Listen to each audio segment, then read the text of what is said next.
Hello दोस्तों, जैसे कि आप लोग जानते हैं हम लोग पढ़ रहे हैं UP polytechnic second semester math second, जिसमें हमने आपको सेकंड चैप्टर स्टार्ट कर दिए थे, जो कि हमारा सेकंड चैप्टर था मैट्रिक्स। उसमें हमने 2 लेक्चर ऑलरेडी कंप्लीट कर दिए थे। और उसके बाद हमारा आज नया टॉपिक होगा सममित अवयव क्या होते हैं, उसके बाद विषम सममित अवयव क्या होते हैं। आज हम लोग यहाँ से स्टार्ट करते हैं। तो आप लोग हमारे साथ जुड़ने के लिए हमारे प्लेलिस्ट में जाकर शुरू से जो लेक्चर चैप्टर नंबर फर्स्ट से एक एक लेक्चर आप कंप्लीट कर सकते हैं। और चैप्टर सेकंड मैट्रिक्स के भी हम लोगों ने 2 लेक्चर ऑलरेडी कंप्लीट कर दिए थे, जो हमारे प्लेलिस्ट में है, आप लोग वहाँ से जाकर देख सकते हैं। और हमारे चैनल का नाम है एबी क्लासेस।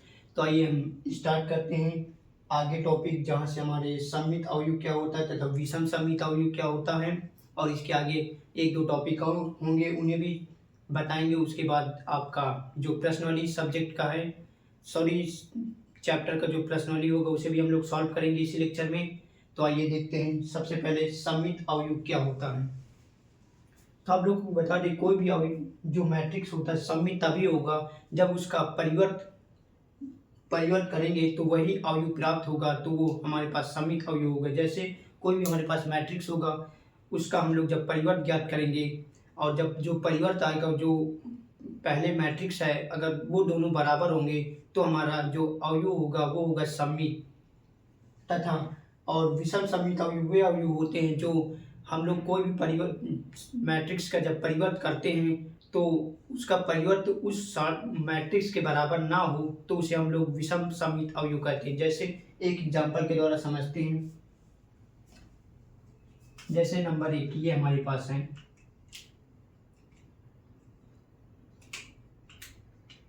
सममित अवयव।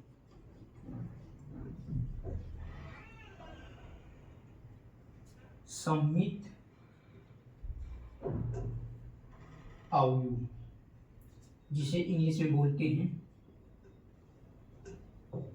Symmetric matrix.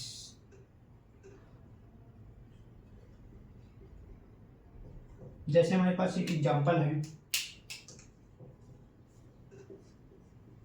ए बराबर 1 0 0 1। ये हमारे पास एक एग्जांपल है। इसे हम लोग चेक करेंगे ये सममित अवयव है या विषम सममित अवयव।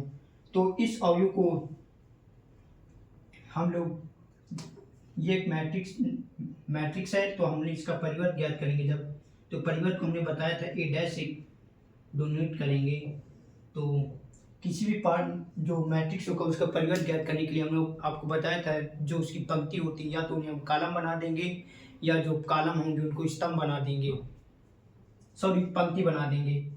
तो जैसे हमारे पास ये पंक्ति है तो हम इसे कॉलम बना देंगे, और ये पंक्ति है इसे भी हम कॉलम बना देंगे। इस प्रकार हम लोग देखते हैं कि इस मैट्रिक्स का जब हम लोग परिवर्त किए तो भी जो परिवर्त आया उसी मैट्रिक्स के बराबर आ गया। तो इस प्रकार जो कि ये मैट्रिक्स है हमारा, ये सममित अवयव होगा। तो इसलिए हम लिख सकते हैं, इसे ऐसे नोट कर सकते हैं, ए बराबर ए डैश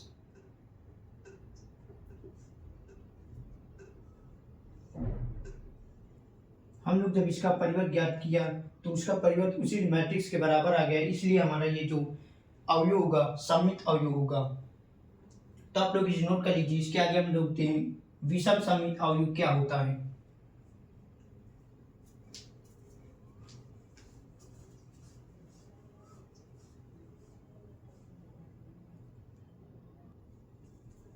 इसके आगे हम लोग देखते हैं विषम सममित अवयव। विषम सममित अवयव आपको हमने बताया, विषम सममित अवयव वे अवयव होते हैं जो उसका परिवर्त ज्ञात करने के बाद भी उस मैट्रिक्स के बराबर नहीं आते हैं, और साथ में उसका जो परिवर्त के बाद ऋणात्मक चिन्ह के साथ आते हैं। जैसे एक एग्जाम्पल के द्वारा हम आपको बताते हैं। जैसे हमारे पास ये एक मैट्रिक्स है, इसका हम लोग सबसे पहले परिवर्त ज्ञात करेंगे ए डैश, तो ये पंक्ति हम लोग कॉलम बना देंगे और इस पंक्ति को भी हम लोग कॉलम बना देंगे। तो आप लोग देख सकते हैं इस सारणी का जो इस मैट्रिक्स का जो परिवर्त है इसके बराबर नहीं है।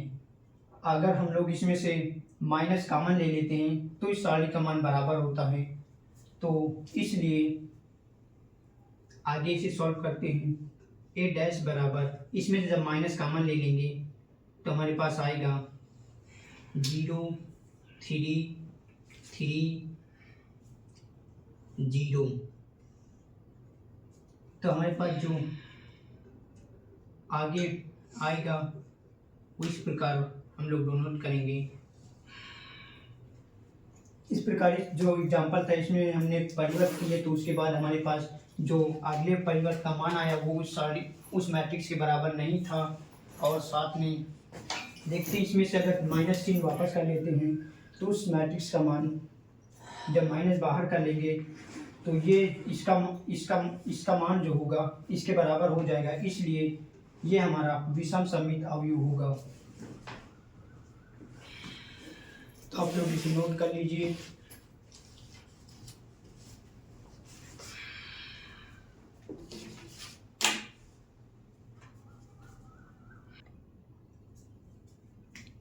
इसके आगे हम लोग देखते हैं हमारा जो इस मैट्रिक्स का जो सारे टॉपिक्स है कंसेप्ट वाले, हमने आपको अच्छे से एक एक 3 लेक्चर में हम लोग कंप्लीट कर चुके। जैसे पहला लेक्चर था हम लोगों ने आपको बताया मैट्रिक्स क्या होता है, उसके बाद मैट्रिक्स का योग क्या होता है, गुणा क्या होता है, भाग क्या होता है, सभी एक एक बताया। उसके बाद अभी हमने जब पढ़ा था किसी भी मैट्रिक्स का सममित और विषम सममित अवयव क्या होते हैं, तो भी सममित अवयव वे अवयव होते हैं जिसका परिवर्त ज्ञात करते हैं और वो मैट्रिक्स के बराबर ही आ जाता है, तो वो सममित अवयव होता है। और विषम सममित अवयव जब उसका हम परिवर्त ज्ञात करते हैं तो उसका मान माइनस में आता है, तो विषम सममित अवयव होता है। उसके बाद हम लोग अब देखते हैं प्रश्नावली में जो आपके क्वेश्चन हैं उन्हें एक एक करके हम आपको सॉल्व कराते हैं। जैसे हमारे पास पहला मैट्रिक्स जब पहला क्वेश्चन दिया हुआ है, ये एक हमारे पास मैट्रिक्स है और ये एक हमारे पास दूसरा मैट्रिक्स है बी बराबर, और तो हमें ज्ञात करना है ए प्लस बी का मान ज्ञात करना है। तो हमने आपको सेकंड लेक्चर में बताया था कि किसी भी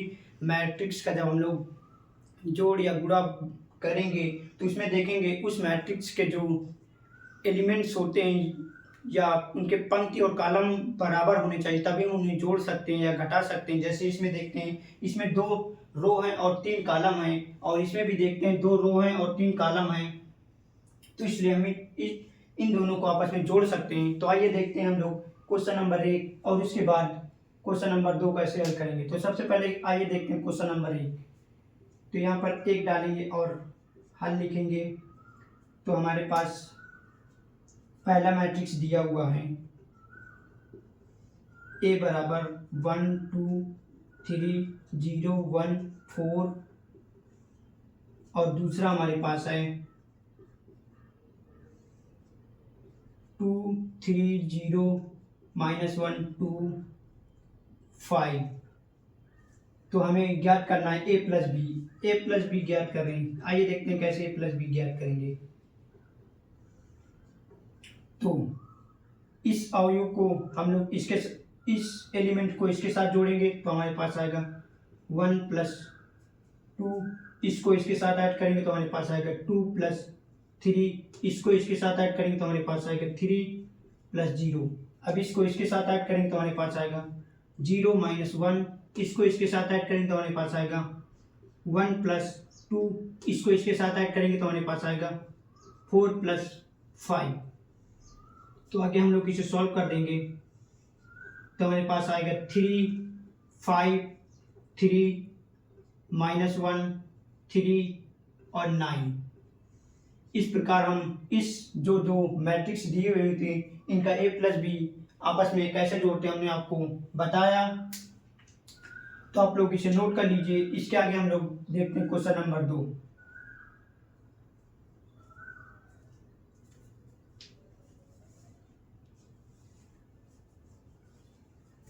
आप लोग इसे नोट कर चुके होंगे। इसके आगे हम लोग देखते हैं क्वेश्चन नंबर 2।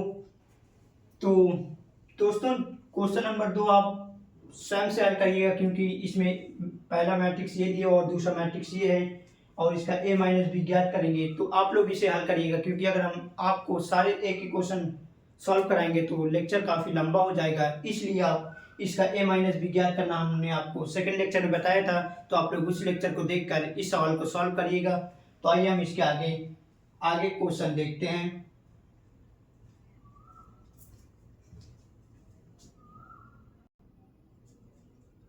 आइए इसके बाद देखते हैं क्वेश्चन नंबर 2 में सवाल।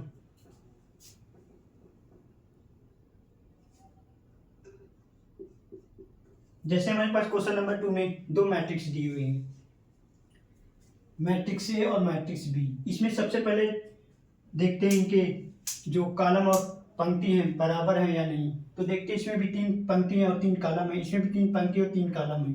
तो हमें ज्ञात करना है 3a माइनस 2b का मान क्या होगा।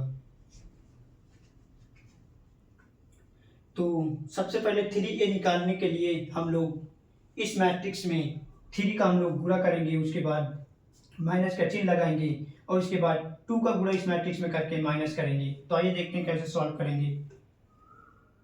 तो पहला नंबर सवाल है, सबसे पहले 3 लिखेंगे, उसके बाद ए हमारे पास कितना है 2 3 4 0 4 5 5 8 9। उसके बाद माइनस लगाएंगे 2, उसके बाद b का मान हमारे पास कितना है, b हमारे पास ये है 5 0 3 5 3 2 0 4 और 7। इसे हम लोग आगे सॉल्व करेंगे। तो इसका गुणा जब इसमें सभी में अवयव में गुणा करेंगे तो इसका गुणा इसमें सर करेंगे तो हमारे पास आएगा,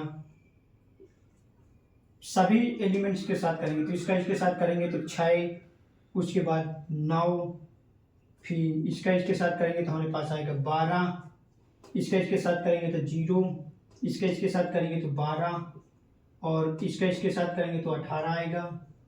और इसी प्रकार इसका इसके साथ करेंगे तो हमारे पास 15 आएगा, इसका इसके साथ करेंगे तो हमारे पास 24 आएगा, इसका इसके साथ करेंगे तो हमारे पास 27 आएगा।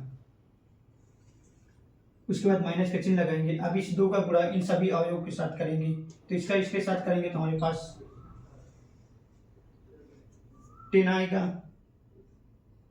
उसके बाद इसका इसके साथ करेंगे तो 0, इसका इसके साथ करेंगे तो 6, इसका इसके साथ करेंगे तो हमारे पास आएगा 10, इसका इसके साथ करेंगे तो हमारे पास आएगा 6, इसका इसके साथ करेंगे तो हमारे पास आएगा 4, इसका इसके साथ करेंगे तो 0, इसका इसके साथ गुणा करेंगे तो हमारे पास आएगा 8 और इसका जब इसके साथ करेंगे तो हमारे पास आएगा 14।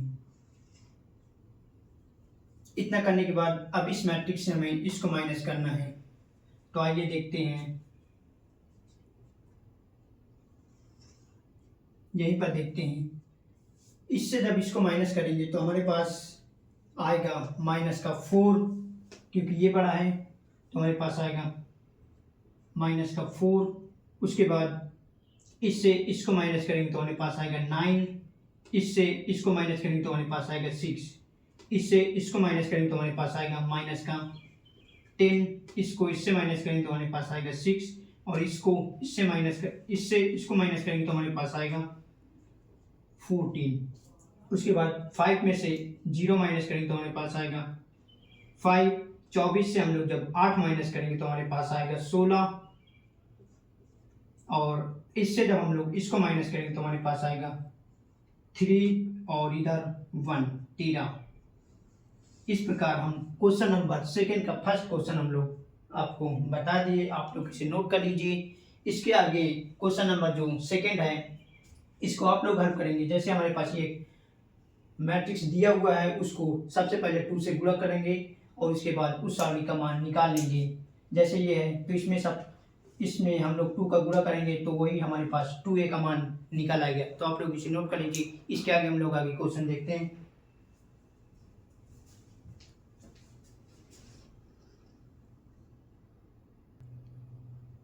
इसके आगे हम क्वेश्चन नंबर 3 देखते हैं। ये हमारे पास 3 मैट्रिक्स दिए हुए हैं A B C और हमें दिखाना है A + B + C बराबर ए प्लस बी प्लस सी के योग के बराबर है। तो आइए हम लोग हल करते हैं। तो सबसे पहले हम लोग ए प्लस बी निकालेंगे और इसके बाद उसमें सी भी प्लस करेंगे। तो ए प्लस बी ये वाला पोर्शन निकालते हैं। तो ए प्लस बी प्लस सी इसे निकालेंगे। तो हमारे पास ए कितना है 0 1 2 3 4 -5। उसके बाद प्लस का चिन्ह लगाएंगे। उसके बाद बी हमारे पास कितना है 2 0 3 4 -5 6। उसके बाद हमारे पास सी कितना है, सी का मान ये दिया हुआ है 4 7 -2 0 5 1। तो आइए इसे हल करते हैं। तो हम लोग जब इन तीनों को आपस में ऐड करेंगे तो इसको सभी को ऐड करेंगे। तो आइए देखते हैं। 0 में से -2 ऐड करेंगे और ये तो हमारे पास आएगा प्लस का 2। इसको इसके साथ फिर इसके साथ ऐड करेंगे तो हमारे पास आएगा माइनस का प्लस का 6। और उसके बाद जब हम लोग 1 मिनट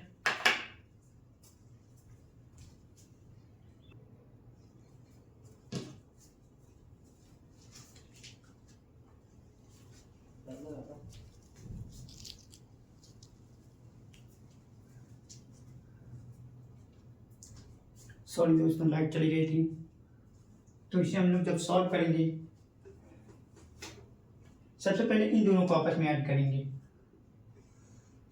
तो ऐड करते हैं, इसको इसके ऐड करेंगे तो -2 आएगा, इसको इससे ऐड करेंगे तो -1 आएगा और इसको इससे ऐड करेंगे तो हमारे पास 5 आएगा। इसको इससे साथ ऐड करेंगे तो 7 आएगा। इसको इसके साथ ऐड करेंगे तो -1 आएगा। इसको इसके साथ ऐड करेंगे तो हमारे पास +1 आएगा। उसके बाद प्लस का चिन्ह लिखेंगे। उसके बाद अब इसे लिखेंगे 7 2 0 5 1। आगे हम लोग इसे सॉल्व करेंगे तो इसको इससे ऐड करेंगे तो हमारे पास आएगा प्लस का 2। इसको इसके साथ ऐड करेंगे तो 6 आएगा। इसको इसके साथ ऐड करेंगे तो 3 आएगा। उसके बाद इसको इसके साथ ऐड करेंगे तो हमारे पास 7 आएगा। इसको इसके साथ ऐड करेंगे तो -6 आएगा। इसको इसके साथ ऐड करेंगे तो हमारे पास 2 आएगा। इस प्रकार हम लोग ए प्लस बी प्लस सी का मान निकाल चुके हैं, जो कि इतना आएगा। आप लोग यहाँ तक नोट कर लीजिए। उसके बाद हम लोग देखते हैं ए प्लस उसके बाद बी प्लस सी को ऐड करेंगे तो उन दोनों का मान बराबर होता है या नहीं। तो आप लोग यहाँ तक नोट कर लीजिए। उसके आगे हम लोग देखते हैं। फिर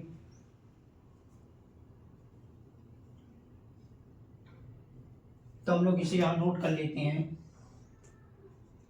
6 3 7 6 2। उसके आगे देखते हैं।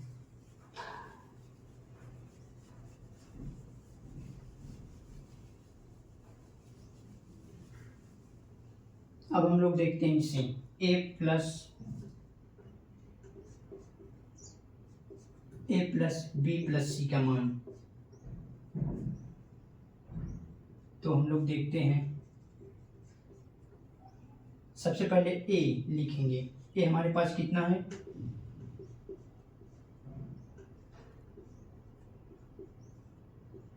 ये हमारे पास ए का मान होगा। उसके बाद प्लस का चिन्ह लगाएंगे। उसके बाद बी प्लस सी, बी हमारे पास कितना है ये है 0 3 4 -5 6। उसके बाद प्लस का चिन्ह लगाएंगे। अब हम सी लिखेंगे। सी हमारे पास कितना है 4 7 2 0 5 1। तो हम लोग इन दोनों को पहले ऐड करेंगे तो हमारे पास आएगा -2। इसको इसके साथ ऐड करेंगे तो -1 आएगा। इसको इससे ऐड करेंगे तो हमारे पास आएगा 5। उसके बाद इसको इससे ऐड करेंगे तो हमारे पास आएगा 7। इसको इससे ऐड करेंगे तो हमारे पास आएगा -1। इसको इससे ऐड करेंगे तो हमारे पास आएगा +1। उसके बाद प्लस का चिन्ह लगाएंगे। उसके बाद हम इसे लिखेंगे 7 2 0 -5 उसके बाद 1। इसे हम लोग आगे जब सॉल्व करेंगे तो हमारे पास आएगा, इसको इसके साथ ऐड करेंगे तो हमारे पास आएगा 2, इससे इसे ऐड करेंगे तो हमारे पास आएगा 6, इसको इससे ऐड करेंगे तो हमारे पास आएगा +3, और इसी प्रकार जब इसको इससे ऐड करेंगे तो हमारे पास आएगा 7, इसको इससे ऐड करेंगे तो हमारे पास आएगा -6, इसको इससे ऐड करेंगे तो हमारे पास आएगा 2। इस प्रकार आप देख सकते हैं जो हम लोग a b c + c का मान निकाले थे वो a + b + c के मान के बराबर है, इसलिए ये दोनों जो लिखे हुए हैं आपस में इनका मान बराबर होगा। तो आप लोग इसे नोट कर लीजिए और यहाँ पर लिख लीजिए, इसलिए a + b + c बराबर है a + b +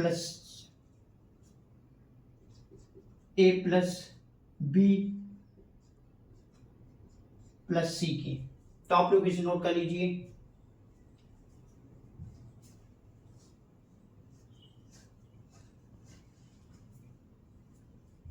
आप लोग इसे नोट कर लीजिए। चलिए दोस्तों, आज की क्लास हम लोग यहीं तक रखेंगे, क्योंकि लाइट चली गई तो आपको देखने में प्रॉब्लम होगी। तो अगले क्लास में हम लोग ये पूरी तरीके से मैट्रिक्स भी समाप्त कर देंगे। उसके बाद जो हमारा अगले का चैप्टर होगा वो हमारा इसी से संबंधित एक समीकरण निकाय है, जो कि आपको एक ही लेक्चर में हम लोग कंप्लीट कर देंगे। तो इस प्रकार हमारे पास 3 चैप्टर पूरी तरीके से कंप्लीट हो जाएंगे। उसके बाद हम लोग आगे स्टार्ट करेंगे, जो आपका कैलकुलस का पार्ट है उसे हम लोग 4 लेक्चर में कंप्लीट करने की कोशिश करेंगे, क्योंकि आपका सिलेबस काफ़ी पीछे चल रहा है। तो इसलिए हम आपको काफ़ी जल्दी अब पढ़ाएंगे। तो आप लोग आज के लिए यहीं तक रखिए। तब तक के लिए धन्यवाद।